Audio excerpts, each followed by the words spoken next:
Now that I've lost my homeland, my family, and my friends, my only wish is for you to kidnap me and take me away with you. Bice.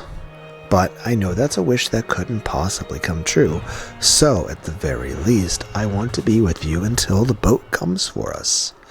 I don't care about the pain in my chest. After all, when the boat comes and takes me away, I'll die. Beatrice spoke this, smiling softly. She did her best to hide the pain in her chest.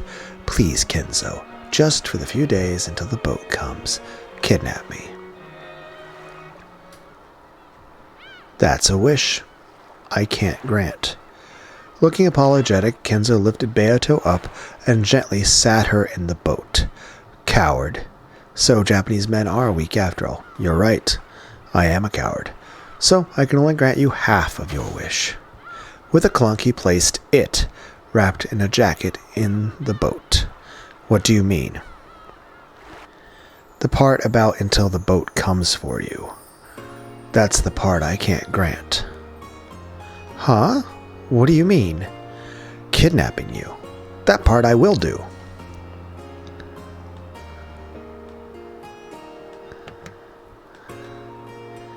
Kenzo? There has to be a doctor on Nijima. I'm wearing a Navy uniform. I should be able to pass myself off as a survivor of a boat carrying a VIP that was sunk by enemy ships.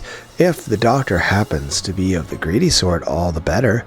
After all, I have right here the golden magic ticket to make people do what I say. A witch from a distant country took my lifeless body and gave it me a soul. A woman came to me with the gold and revived me with her magic. You are a witch. The Golden Witch. Giggle. Yes, the Golden Witch. Even though I use the same recipe as everyone else, only my alchemy can turn pasta into a smoking black heap. Ha ha ha. Just like you, I'm nothing but a corpse allowed to live as long as you're with me. If you go, I'll die straight away. I won't let you die. Really? No matter what. I've already guessed, like, 150 parts ago how she died. We're eventually going to find out if I was right or not. Then again, that was a pretty morbid guess that I made. Basically, that eventually his wife finds Beatrice, kills Beatrice, and then Kenzo in his rage kills his wife. No matter what. Take responsibility, okay? After all, you're the one kidnapping me.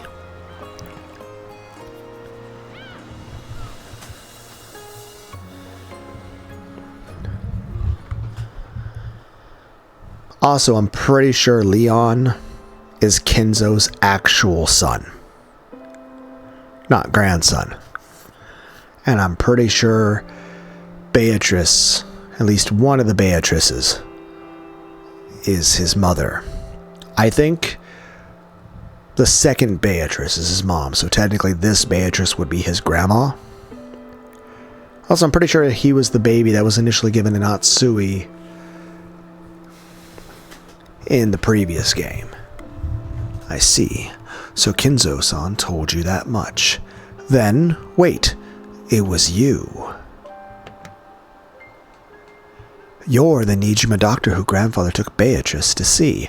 Why so shocked? It should have leapt to the mind ever since the words Nijima doctor. All of a sudden, a soldier of the Navy appeared along with a foreign woman.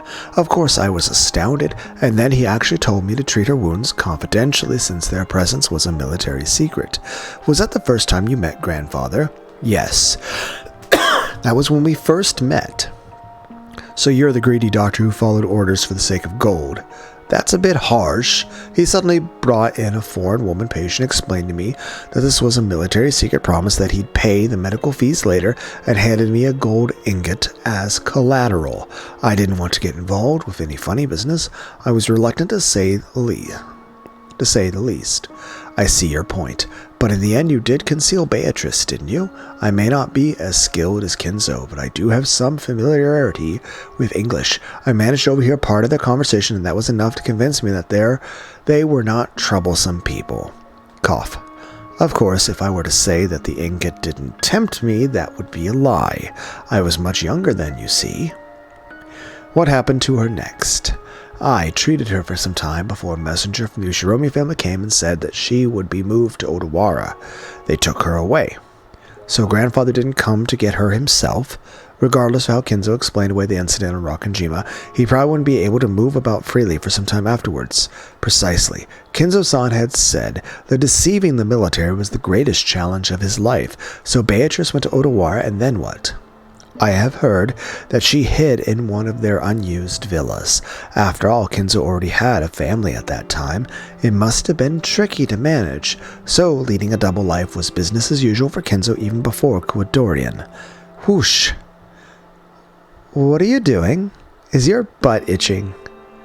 Tish. And later on, Beatrice and grandfather continued their happy relationship in the villa from then on.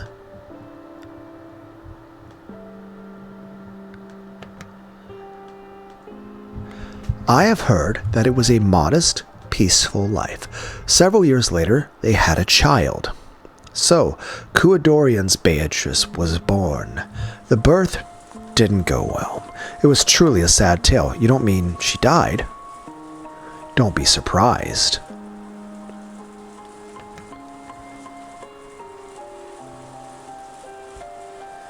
Kinzo believed his daughter was Beatrice reborn. You can't neglect the heart. It's possible to reason it out.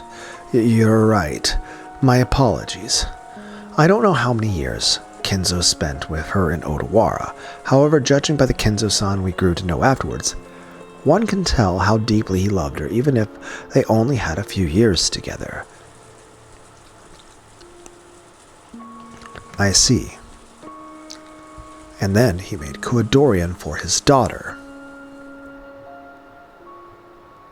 Kinzo-san cleverly made use of the submarine's gold to build up a fortune in a flash. Then he made use of his considerable skills in English to make connections with the GHQ, becoming immensely wealthy in a short span of time. There's no need to explain this part to you, Leon-san. Yes. He used that vast wealth, bought Rokkanjima, and built the mansion. The remaining relatives in Odawara scoffed at grandfather, thinking he was crazy to buy an entire deserted island.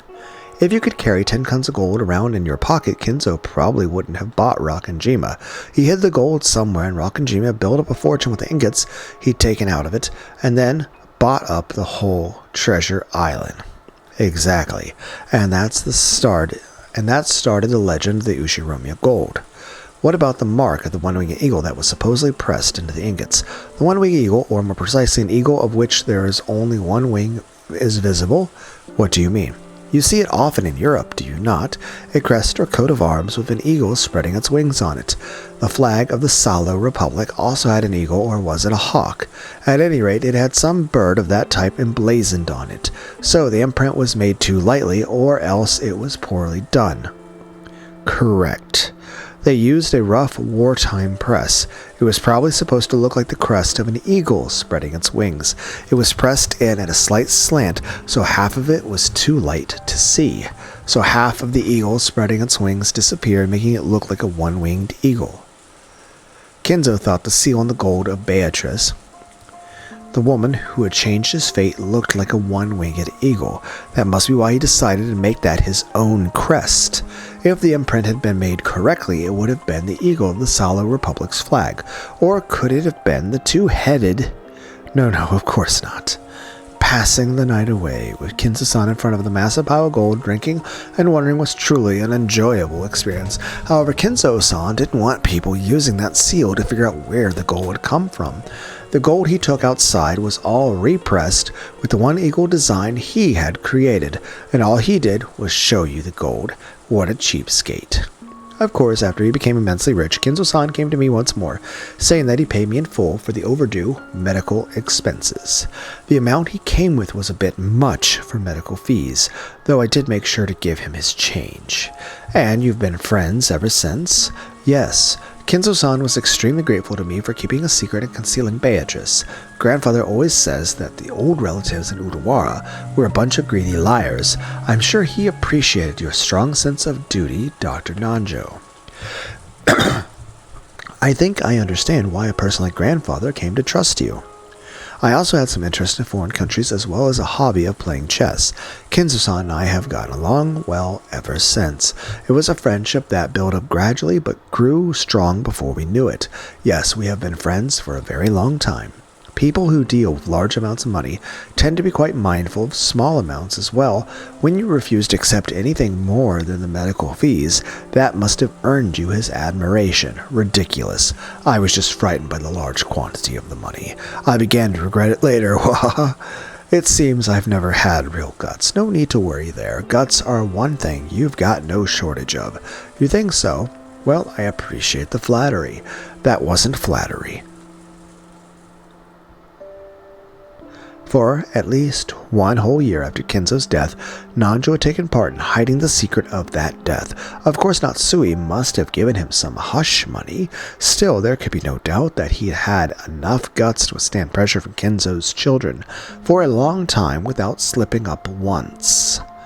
Now, that's something that'd take real guts. That sense of duty must be part of your personality. Perhaps that is my only redeeming quality. I think grandfather was blessed with a good friend.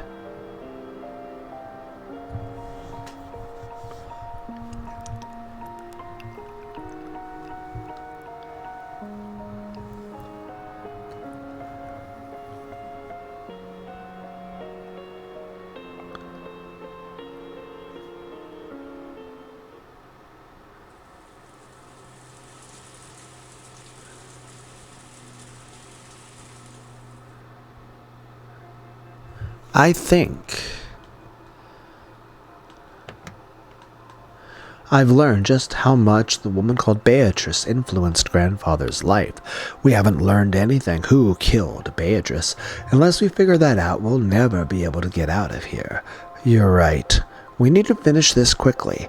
The funeral is already over, after all. You've got it all wrong. This is the funeral. You mean what she's making us do?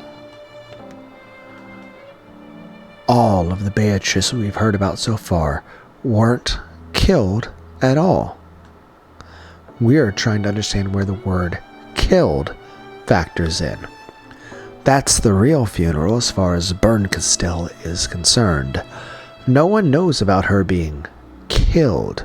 We know about one Beatrice dying in childbirth and another falling off a cliff due to an accident. But there is one that was actually murdered. We haven't heard about that one yet.